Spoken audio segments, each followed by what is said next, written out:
Hello everyone and welcome back to the Star Fox 64 playthrough. Today is the penultimate episode of the playthrough and we're doing both of the oceanic worlds, which is Aquas and Zones. Aquas really isn't my favourite level, I've got to be honest, it's probably the most tedious in the entire game, but it's kind of unique in the fact that we get to use, as Fox just said there, we get to use the Blue Marine, which is like this, kind of a cross between the Landmaster and the R-Wing and how it controls, and because it's an oceanic world, it's actually a submarine.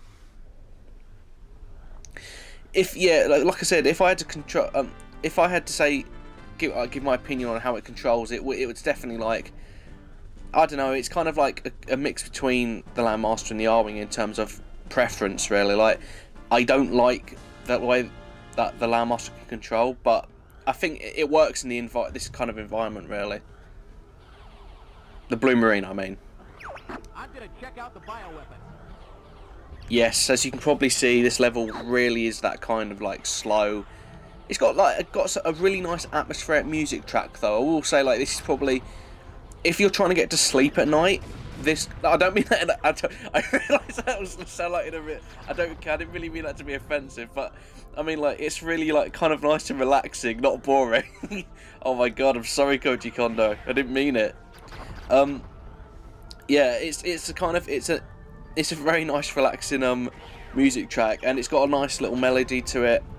I don't know if it's just an effect of like I don't know. It sounds really like it could just be the track itself or something that they've done to the track to make it sound like this, and like after the track's been mixed and everything. But like, it sounds like it's being played underwater. I know if it's something like that they've done, like after they've mastered the track, that's pretty interesting. It kind of like adds to the atmosphere, really. Now the Blue Marine, in a nice little bit of trivia that I found, again from from Star Fox Wiki, was actually designed by Slippy and constructed with his father Beltino. It's actually a little bit interesting because this is the first time Beltino's mentioned before he appears in Star Fox Assault.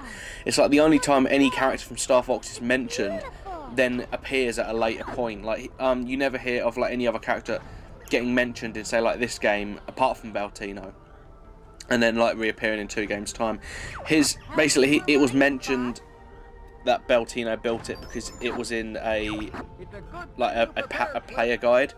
So that's kind of interesting that they add something to Slippy's backstory, and that's pretty much why Slippy is a mechanic, because his father is, and his father works for the Cornerian R&D department, which is what Slippy starts to work for just before Adventures begins.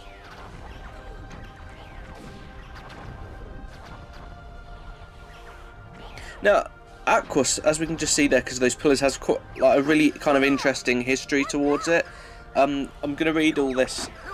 Again, I got all of this information from Star Fox Wiki. I'm just going to quote it quick.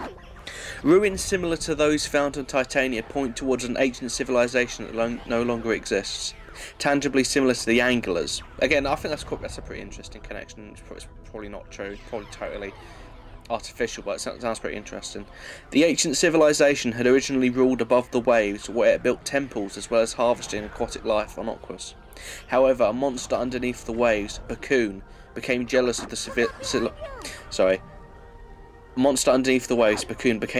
civilization's prosperity, and when it grew more powerful, it eventually learned to control the aquatic life forms. Bakun then used this newfound ability to command thousands of explosive starfish to migrate to the polar ice caps and explode, melting the polar caps and flooding the entire planet, thus ending the civilization. Exploding starfish is getting a little bit into the Silver Age of like fucking comic books, but like that's a pretty interesting backstory, and it's kind of like nice that I don't know, this level's kind of unique because it's like the enemies aren't really Andross's designs. They're just kind of like aquatic life and all of that. That's kind of interesting to me, really.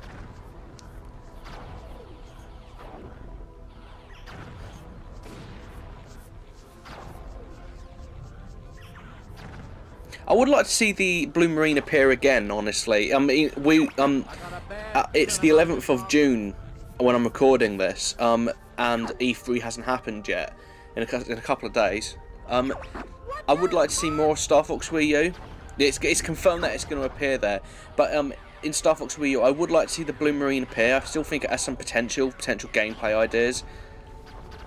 And let's be honest, it could show off the graphics really, really nicely in an underwater level. I mean, like, it's kind of hard to see in this level because it's so dark. But can you imagine the kind of color palettes they could get with a Wii U kind of thing? That would be really interesting. Now, you can actually, allegedly, you can actually see Aquas in Star Fox Assault, because on Corneria, during that mission, you can actually see it from the surface of the planet, and people have kind of speculated that that is in fact Aquas. And Aquas does actually appear again in terms of other Star Fox games in Star Fox Command, because you fight a couple of missions on there, and this is where Slippy lives in his ending, because he can't. That's where this planet is where he meets his fiancée Amanda, and this is where he kind of lives. Now, to beat this boss can be a little bit frustrating. This is Bakun, this is the monster I was mentioning earlier. So what you want to do is utilise the torpedoes, which is mentioned by the team earlier. You have unlimited supply of them. So what you want to do is you want to shoot those kind of pot things. Remember, not pot things at the top of its head.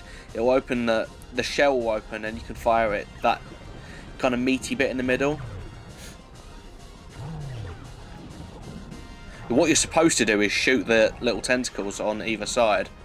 But you can also use the torpedoes to kind of destroy those pearls coming out.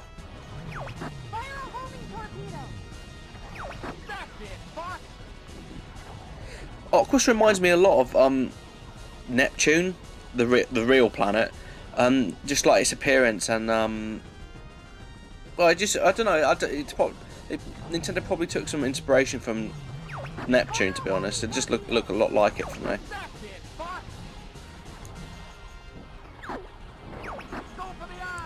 This was a boss that I had a lot of trouble with when I was younger, and killing it is very therapeutic, because I remember dying so many times against it. So that's kind of frustrating when you're fighting this boss, because you can shoot torpedoes, and the pearls can actually block them. So what you want to do is, what I would recommend is, kind of like, shoot a torpedo just before it, like that, just before it opens. Because even if the eye actually closes, the torpedo will still hurt it. So just kind of keep shooting torpedoes like that, really, and you'll kill it in no time.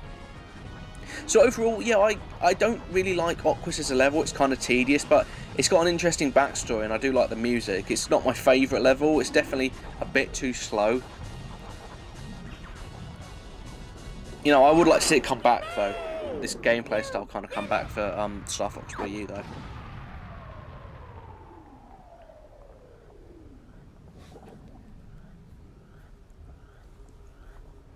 Hell yeah.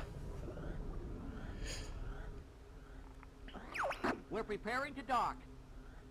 So, he says we're.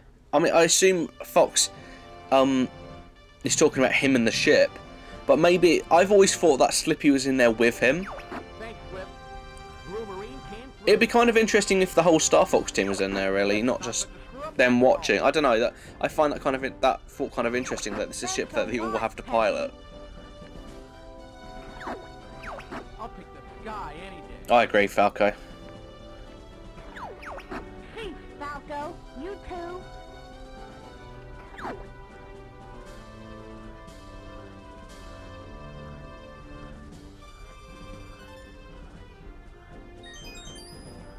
I do like the look of that Blue Marine, though, like the really long slanted bit at the front. I think it looks quite distinct like that. Okay, since this is the penultimate episode, I don't know if we're going to get really a lot of time in the final one, because there's a lot going to happen in that one to kind of sum up my thoughts. So I'll do a quick little sum up here, just in case I don't get a chance. Like, I really, really love this game.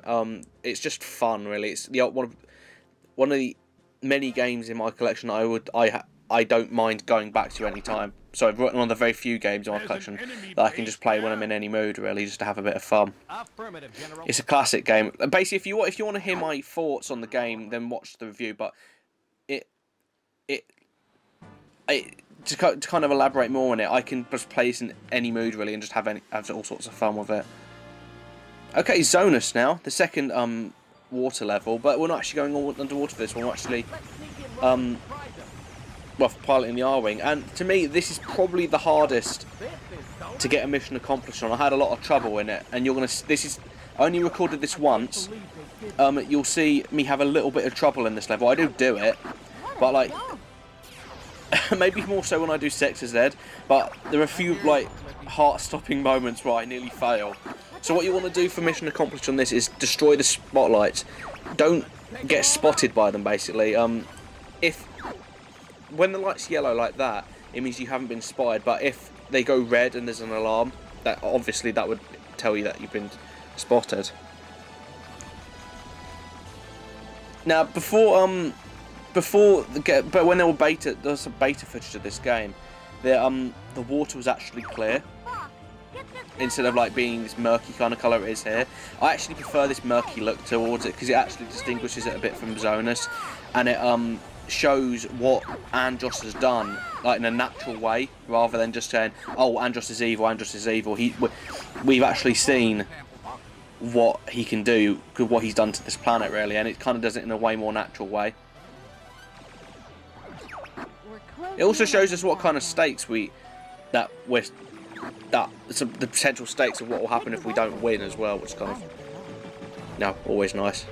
This is Kat. This is our second ally of the entire game. The first one was Bill, as we saw before. She doesn't really do anything like any more than Bill did. She just kind of like has her own little theme and just kind of comes in, just kind of says hi, shoots some stuff, and then flies off. She's actually one of Falco's old friends, which, as you can tell by the dialogue, Falco already knows her.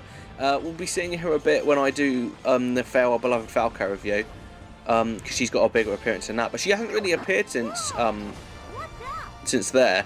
She came back in Command, but she looks totally different.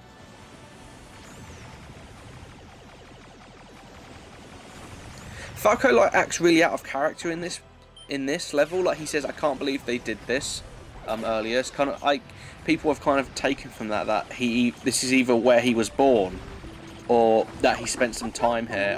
It's definitely a possibility that that Peppy spent some time here, because on the Japanese site for this game, it says this is where he took his wife Vivian on their honeymoon, and when you get to Command, you find out that Peppy's wife has actually died. Since you never see her in any game, you don't see her in any game full stop, besides in Command, where she's already dead. I think it's safe to assume that she died years before. This bit here, look how close this was. Jesus.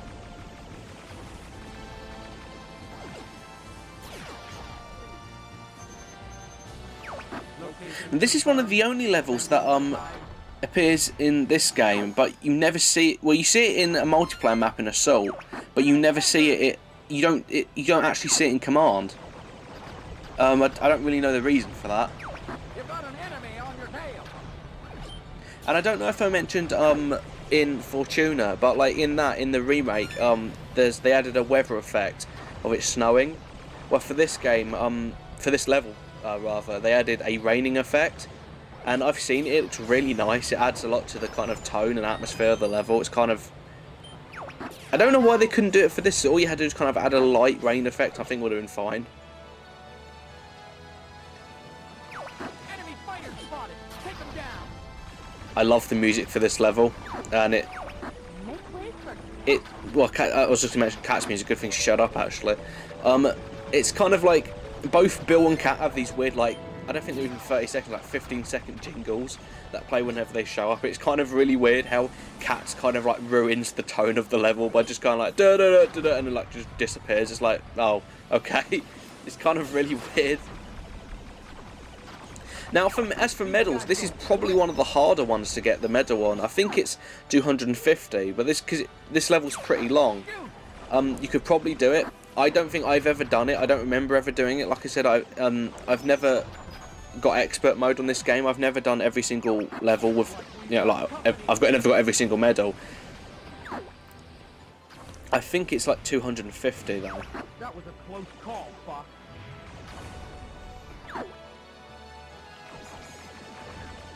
Jeez Louise, what is that? Yeah, you want to watch out for these barrels because they all just like make a pillar of fire, and they can do a lot of damage if they hit you.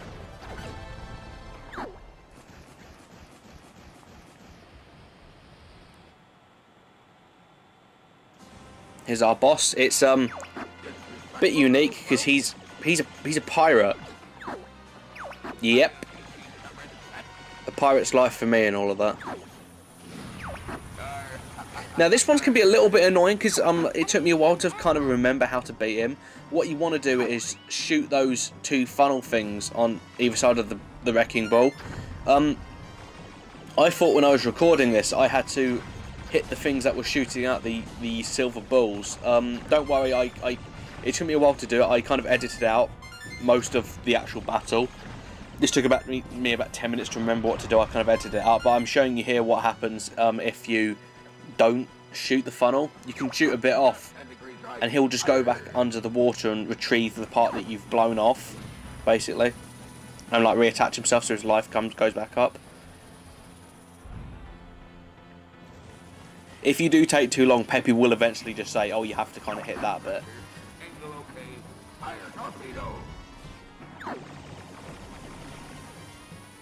And that wrecking ball, as you can see, when I got hit by it, does do a lot of damage, and it can, if you're really unlucky, it can like hit your wing off in one hit. It has happened to me before, and it was really bloody frustrating, I'll tell you that.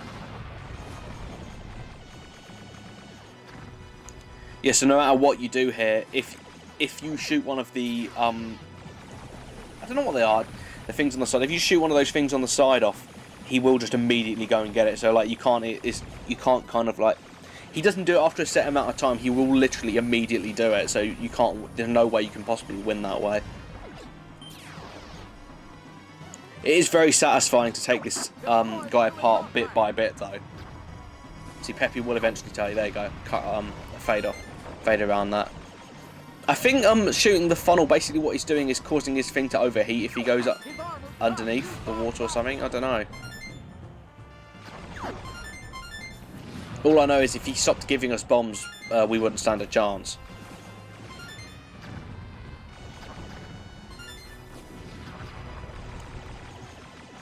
You have no idea, people, how satisfying that was when I was struggling to kind of kill this guy. So what you want to do is destroy that crane, because he can't go under the water now, but he will use the crane to kind of get his destroyed pieces back.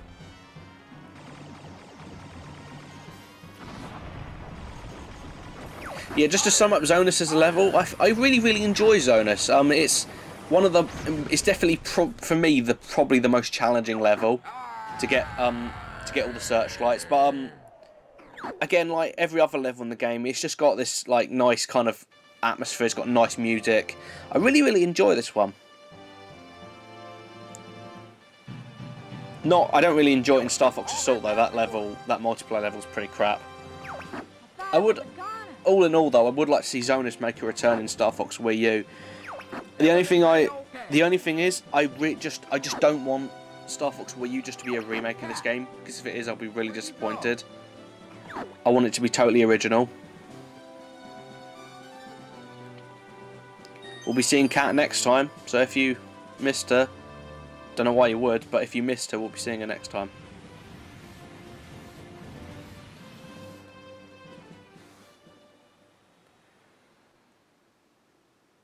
Okay, I'll see you next time in the final part of Star Fox 64. It's going to be a whopper for Sector Z.